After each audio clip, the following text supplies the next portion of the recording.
So let's sit down and sift through the information so that we can now take a stepping stone platform. Okay, who was Jesus?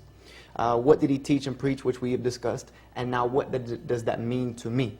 You know, did he preach a finalized message, which is another thing that we discussed, that he did not preach a finalized message. He preached an intermediary message from one messenger to the next, leading to something else, which was part of his final message, that what I have to say to you is not yet finished. And that was one of my purest things towards my Christian counterparts, was that, look, Jesus said himself his message wasn't done. So we need to look and find where's the end of the message. Since he didn't finish it, what finished it? Where did it come and complete itself? And this is where we have to put the Islamic perspective in, to show people that Jesus was a stepping stone, that all the messengers of God, starting with Noah, peace be upon him, pointed forward to something else, and even Jesus himself. And then the Prophet Muhammad, peace be upon him, very clearly stated that those messengers all pointed forward to me.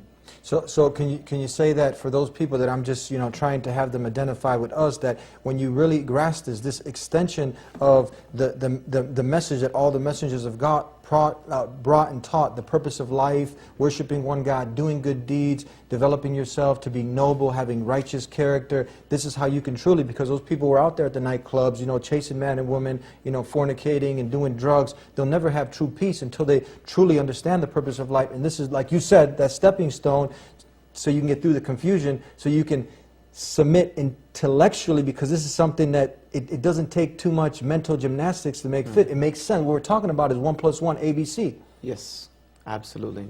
This is very clear that, people who are out there living that lifestyle, that very fast-paced lifestyle in the nightclubs, in the streets, and all of these things, we all know that those people, at the end of the road, they always come to a point to where they say that none of this really satisfied me. It was kind of a bandage for a while. It made me feel good for a period of time, but then you're always left with that down phase again. This is what leads to addictions, is that people have to continuously fulfill that hole inside of themselves. But when people decide to sober up, whether it be from drugs or alcohol or from that fast-paced lifestyle, they realize that I need something more defined in my life. And this is what we're trying to offer them, that definition of life.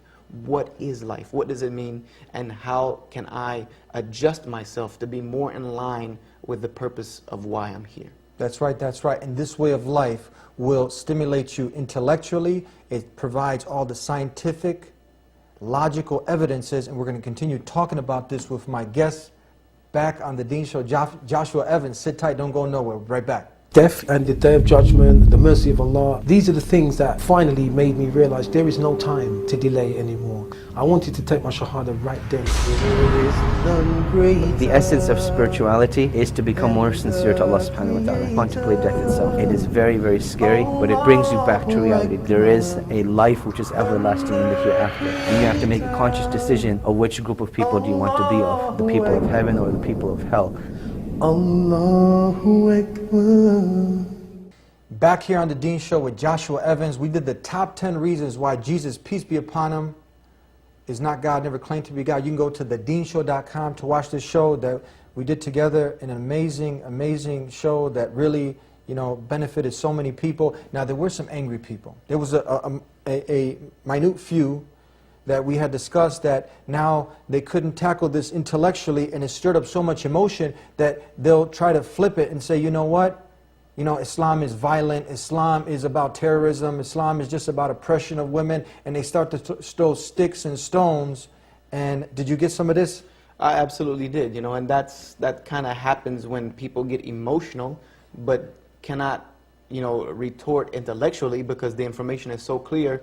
So you have to lash out with some type of emotions, and we see that a lot of people lash out by, saying things negative about the other person or their way of life or whatever, and it's very sad. But we did see that, that they would try to change the subject. Oh, well, Islam is a violent religion. You're trying to call to the religion of Islam, it's violent, it's oppressive, and teachings all these crazy things. So we did see that, yeah. How did you tackle this now? Because you'll see a lot of Islamophobia now, okay? You'll see people who want to get elected, and they'll also, because a lot of the people now, they're ignorant, they don't know. And the people who are supposed to have these degrees, and they step up, instead of bringing people together and really trying to work towards peace, they start to divide people because they have an agenda. And people now, they end up blindly following a lot of these politicians, other people with agenda who are not working towards peace, and they start to create through this bigotry and stirring up people's emotions, and they start to separate us. We're human beings, we're brothers in humanity. So how would you, for instance, one film just came out. It was called Unwelcome. Yes. You know, the Muslims, your Muslim next door, right? So did you watch this film? I did watch it. What were your comments on this? Well, realistically, you know, a lot of things that were put forward in Unwelcome is a way, you know, a portion of Americans do feel about Islam, and the world feels about Islam. But it's based on pure ignorance, which ignorance not being in the negative connotation of, ignorance just means lack of knowledge. You know, they just don't know. And the best way to deal with ignorance is to tell the truth and to make the truth known. If someone is ignorant about a subject, then the best way to cure that ignorance is with information. So, you know, what I have tried to do in my worldwide travels is just clearly give the real information out about Islam, tell people what Islam is really about, so that they can kind of sift through the misinformation, so that they can, when they see the TV or when they see the media representation of Islam, they can look and say, okay, wait a minute, this is not what Islam teaches. What they're saying and what Islam teaches are two completely different things. This is what we really want to do.